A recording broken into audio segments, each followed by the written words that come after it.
I'm here with Business Insider CEO Henry Blodgett, who's been warning of a bigger correction for quite some time.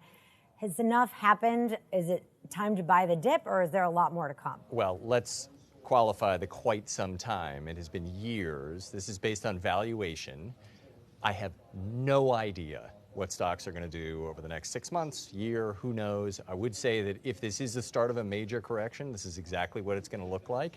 You see a big drop, big recovery. Lots of people say, oh, thank goodness, that was just a 1 or 2 day thing, off to the races again, buying opportunity. It's exactly what it looks like. Then you get another leg down. Then you get a little bit of bad economic data that people weren't expecting. Then 18 months later, we're down 30 to 50%. The economy is a mess.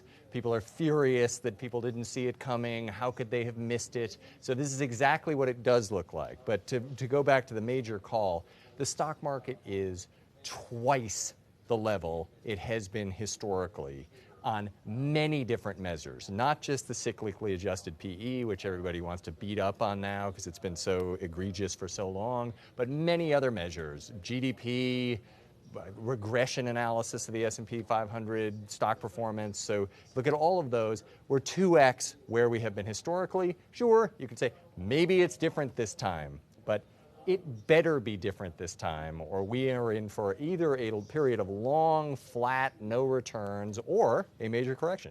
And do valuations generally come down slowly like they rise, or do they come down very quickly till they're normalized? Sometimes, as in 1966 to 1982, they basically move sideways for what amounts to forever. 16 years in that case, with a pretty precipitous drop in the end.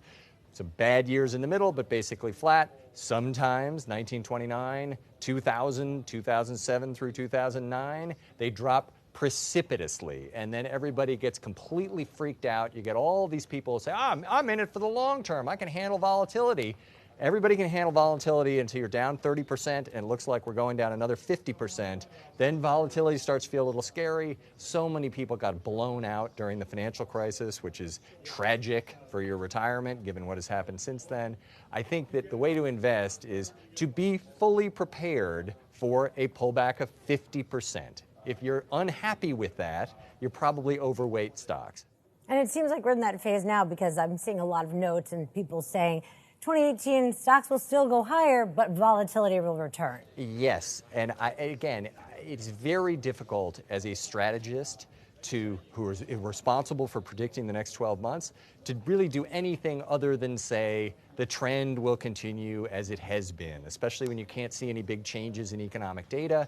There's some scare stories out there, but the problem is it's like driving 100 miles an hour at night. Your headlights show only so much, but you're already past the point where you can stop by the time you get in trouble if you're going too fast. Is the thing that everybody should be watching, everybody is talking about inflation, which is starting to return, and then interest rates. Is that the only thing that matters right now? Well, one of the big justifications for the stocks being where they are and having done what they've done is interest rates, which have been basically zero for a long time, and that does inflate the value of other assets. It has undoubtedly contributed to the stock market, as has been this environment with incredibly low interest rates and low inflation. And investors did have a couple of days of panic when it looked like inflation is starting to tick up. People have been waiting for that for a long time. It hasn't happened. If inflation really does start to tick up and the Fed is forced to raise rates, historically has been good for the stock market, so folks are wisely bet. Today, we look at it, we get a bad economic number, stocks go up. Why? Because people say, oh, the Fed won't have to raise rates.